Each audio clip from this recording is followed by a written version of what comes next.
Você já deve ter ouvido falar da recente condenação do jogador Robinho por abuso sexual na Itália. Mas você sabe os detalhes desse julgamento e condenação do crime que aconteceu em 2013? E mais, você sabia que o Robinho já havia sido acusado por estupro também em uma casa noturna anos antes? Que esse crime teria acontecido em 2009 na Inglaterra. Se você quiser entender todos os detalhes desse caso, fica aqui comigo nesse vídeo que eu te conto tudo.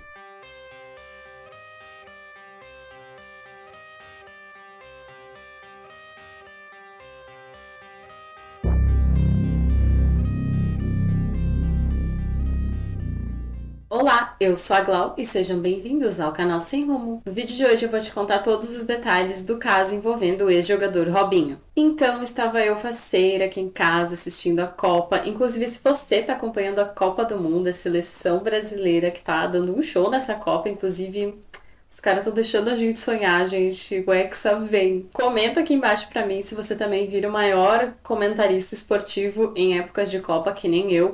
Inclusive, se você quiser me seguir lá no meu Insta pessoal, eu vivo postando stories relacionadas aí à Copa do Mundo enquanto ela estiver acontecendo. Eu sei que não tem nada a ver com o tema aqui do canal Sem Rumo, mas eu comento lá no meu perfil pessoal. E aqui no canal Sem Rumo, como o papo é sério e a gente fala sobre casos criminais, enquanto eu assistia a Copa, eu lembrei do caso do ex-jogador da seleção brasileira, Robinho. Mas antes, se inscreve aqui no canal, deixa o seu like e compartilha esse vídeo porque ajuda muito o canal a crescer. Que inclusive valoriza muito o trabalho, especialmente para escrever esse roteiro que não foi nada fácil de ser escrito. Porque o caso ele é super pesado, eu me senti mal enquanto estava escrevendo ele em vários momentos, mas eu acho que é bem importante a gente construir uma certa pressão popular em cima disso para que a gente possa ter alguma justiça. Então, dito tudo isso, bora pro caso. Robson de Souza nasceu no dia 25 de janeiro de 1984. Em 1996, ele inicia a sua trajetória no mundo do futebol, o que o levaria aos maiores clubes ao redor do mundo, mas toda essa história iniciou no Santos. Ele passou uns bons anos na categoria de base do Santos até em 2002 chegar ao time profissional e depois à seleção brasileira e aos maiores clubes da Europa. O Robinho tinha aquela trajetória típica de jogador de futebol que enche os olhos dos brasileiros, que sempre acreditam que o talento e o esporte, especialmente o futebol, que é a nossa paixão nacional, são capazes de mudar a vida das pessoas. Ele era um menino de família humilde que, através ali do seu talento, vinha encantando todos os torcedores. O mundo acompanhava esse crescimento gritante de sucesso na carreira profissional do Robinho. Mas o que ninguém sabia é que todo esse sucesso escondia atitudes criminosas e nojentas. Como todo bom jogador brasileiro, ele logo foi vendido para os times grandes da Europa. Ele saiu do Santos para ir para o Real Madrid, dali para o Manchester City e do City para o time e local que ia ser palco para um dos maiores escândalos criminais envolvendo um esportista brasileiro. Em 2010, ele desembarca na Itália para jogar pelo Milan. Desde o seu período na Inglaterra, a gente não sabia todos os detalhes do que estava acontecendo na vida dele, mas já via que existiam muitos conflitos e que sempre que alguma coisa não estava indo bem num time europeu, o Robinho corria para o Santos. E ali ele sempre era abraçado e acolhido pelo clube. E esse comportamento ia se repetir por muitos anos. A partir daqui, a gente vai entrar no tema sensível do vídeo, então eu deixo aqui um alerta de gatilho.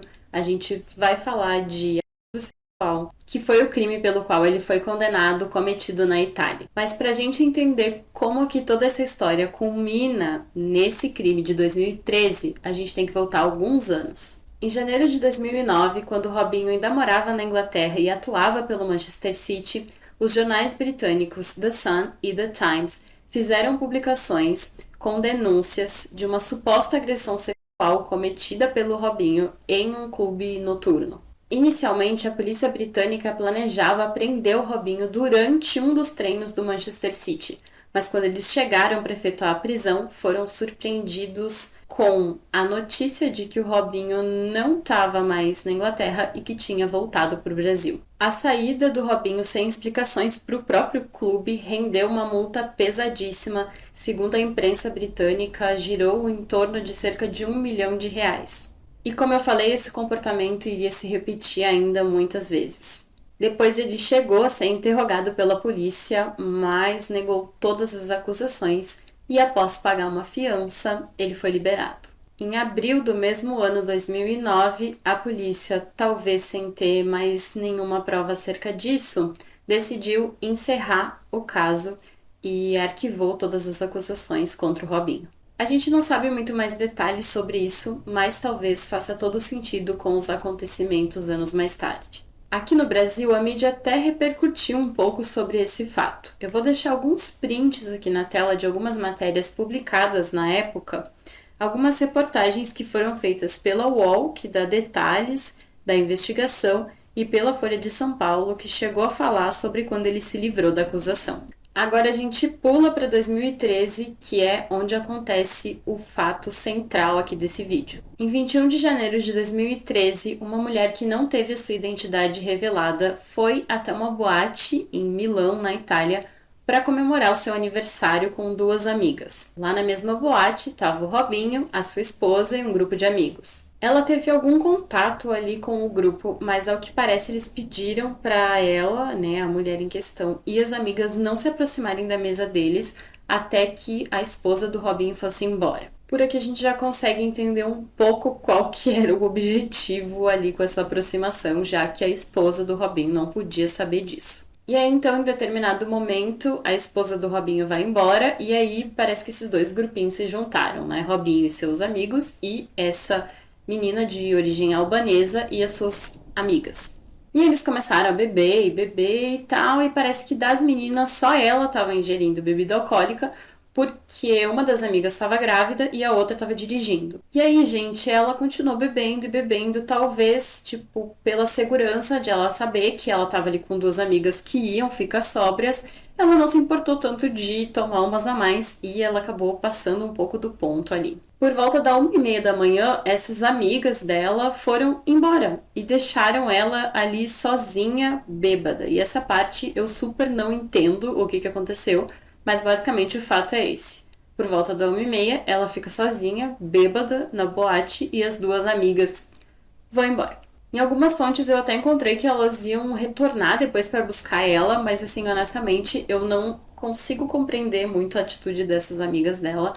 E aqui eu quero já fazer uma pausa nesse vídeo pra gente conversar um pouco sobre esse tema, porque eu acho que é super importante. E eu acho legal a gente firmar um pacto aqui, que eu tenho com as minhas amigas, que você aí, mulher, também tem que ter com as suas amigas, que é de cuidar umas das outras, sabe? Nessas circunstâncias especialmente. Eu super entendo que realmente ela era uma mulher jovem e às vezes as pessoas elas perdem um pouco a mão na bebida, como eu falei, não sabem os limites do próprio corpo, então acabam ingerindo mais bebida do que deviam. Mas, gente, a gente precisa realmente se proteger e cuidar umas das outras. Hoje eu tô falando mais com as mulheres porque esse caso vai vitimar uma mulher, mas isso também serve para um homem. Você não pode deixar um amigo seu, uma amiga sua, simplesmente sozinha, bêbada e completamente desprotegida.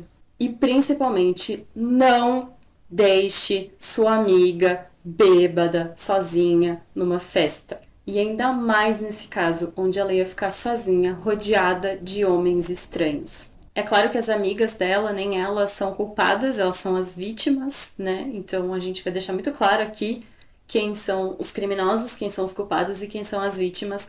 Mas eu acho que as possíveis vítimas têm que tentar se alertar. Aqui no canal eu trago vários alertas para a gente realmente tentar se proteger. No momento em que eles convidaram essas 3 meninas para sentarem com eles ali, apenas depois que a esposa do Robinho fosse embora, isso já denota qual que era a verdadeira intenção deles com elas. E infelizmente, nesse caso, não houve nenhum consentimento.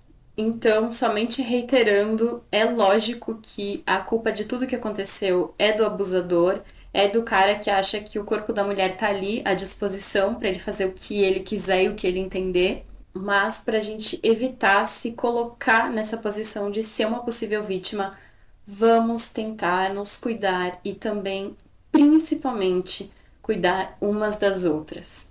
Agora vamos seguir aqui com o roteiro da história. Esse caso ele me deixa muito triste, assim. Essa menina ficou lá sozinha, sem conseguir responder por ela mesma. Ela estava completamente abandonada e esses homens lixo se aproveitaram no que todos nós, enquanto sociedade, e especialmente a justiça italiana, entendeu como um estupro coletivo. Ela lembra de flashes do que aconteceu naquela noite. Ela fala que ela estava na pista de dança e que ela teria saído para a área externa e um desses caras que estava ali com o Robinho a seguiu até a área externa e a levou até um camarim. Lá no camarim ela foi estuprada por um total de 6 homens. Dentre esses 6 homens, 4 fugiram da Itália logo depois do estupro, então eles não foram acusados formalmente e só são citados no caso.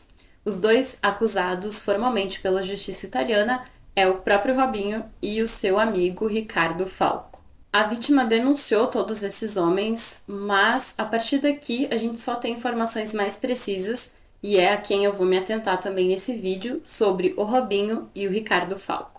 Em abril de 2014, o Robinho chegou a ser interrogado sobre esse caso de 2013, mas assim como ele fez lá naquele de 2009, ele negou todas as acusações. Ele disse que tinha tido relações sexuais com a vítima, mas que foi tudo consentido. Foi realizada uma perícia nas roupas da vítima posteriormente e nelas foi encontrado o sêmen do Riccardo Falco. A polícia italiana conseguiu interceptar várias conversas que os criminosos tiveram entre si sobre aquela noite e é de embrulhar o estômago. Eles descrevem como que abusaram dela, com detalhes, desdenham da vítima, praticamente a humilham e ficam lá falando de Deus, que é uma coisa que eu sempre me questiono, como que uma pessoa consegue encher a boca para falar de Deus depois de ter abusado de outro ser humano. Eu li muitos trechos dessas conversas e assim, me fez muito mal ter lido tudo isso, então eu decidi não trazer aqui no vídeo. Mas as fontes estão todas aqui na descrição, então se você quiser ler, tá aqui os links. Mas eu te aconselho, assim, para preservar a sua sanidade mental, que você nem leia isso. Então eu decidi trazer aqui apenas algumas partes um pouco mais leves, entre milhões de aspas, tá? E bem incriminatórias, só para dar o tom da conversa que vai daqui para bem mais para baixo.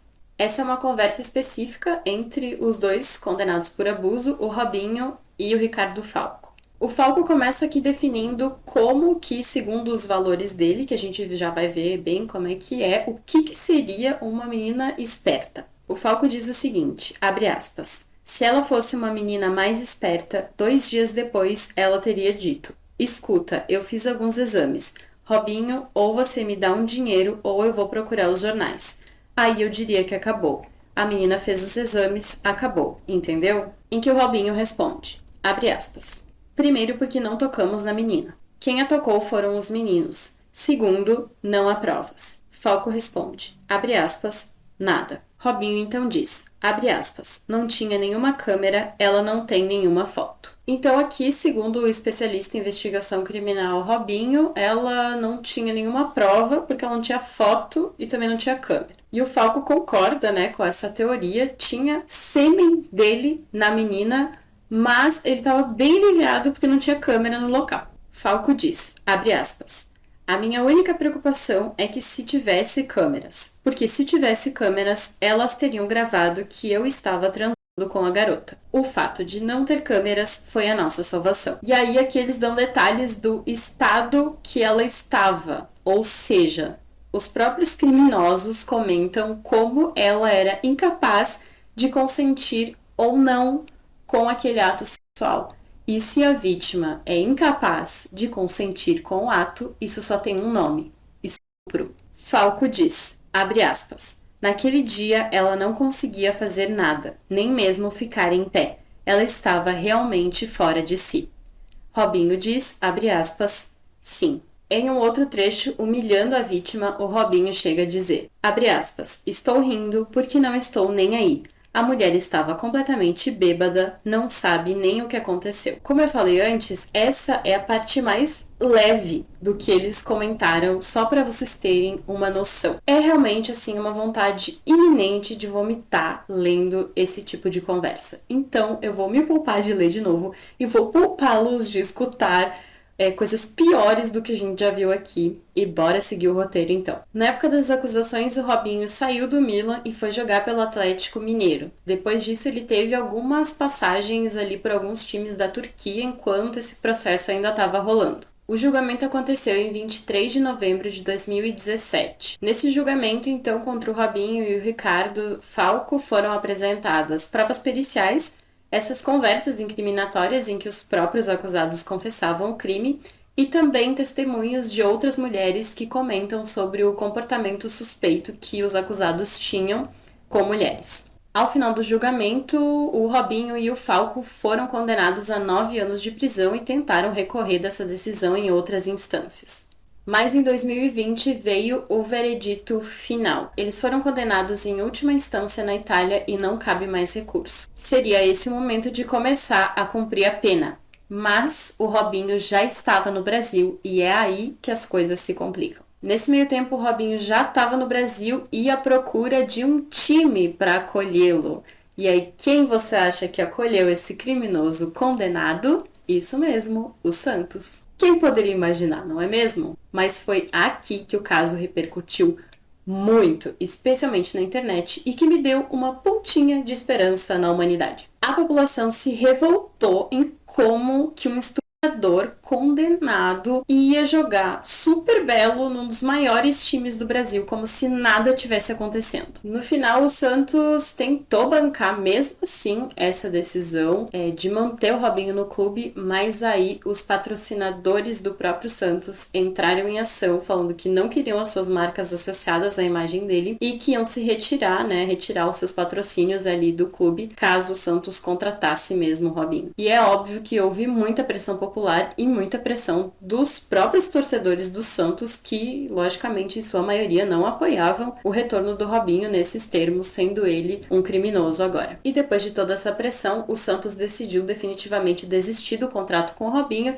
e ele anunciou sua aposentadoria. Mas não mudou muita coisa, porque apesar de não estar mais jogando futebol, ele deveria estar preso cumprindo uma pena e ele não está, ele está livre, leve e solto aqui no Brasil. Em outubro de 2022, o Ministério da Justiça da Itália enviou oficialmente um pedido ao Brasil de extradição do Robinho. Mas como a nossa Constituição não prevê extradições de brasileiros, teria que haver uma análise do STF especificamente no caso dele. E o que todo mundo prevê é que possivelmente ele não vai ser extraditado se não sair do território brasileiro. Uma alternativa legal, então, seria que o Robinho cumprisse essa pena a qual ele foi condenado na Itália aqui no Brasil. Mas para isso ele precisa preencher alguns pré-requisitos, que são ser cidadão brasileiro, o julgamento ao qual ele foi submetido já ter uma decisão final, que ele tenha sido condenado a uma pena maior que 1 ano e que o mesmo crime ao qual ele foi condenado na Itália também seja crime aqui no Brasil. Aí tem que haver um tratado ou uma promessa de reciprocidade, significando que a Itália se compromete também a executar uma pena a um italiano que seja condenado aqui no Brasil. Também é preciso que a sentença italiana seja homologada pelo Superior Tribunal de Justiça. Então,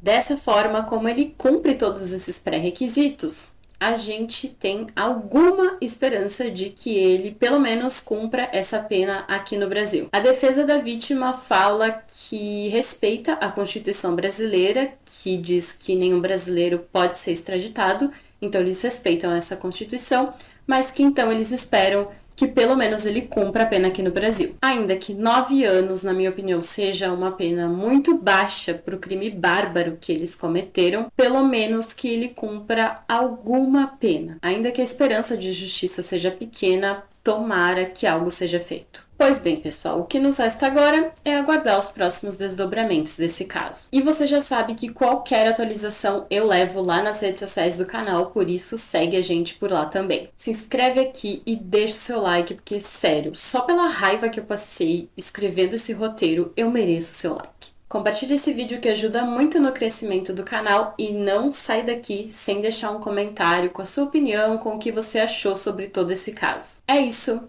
e tchau!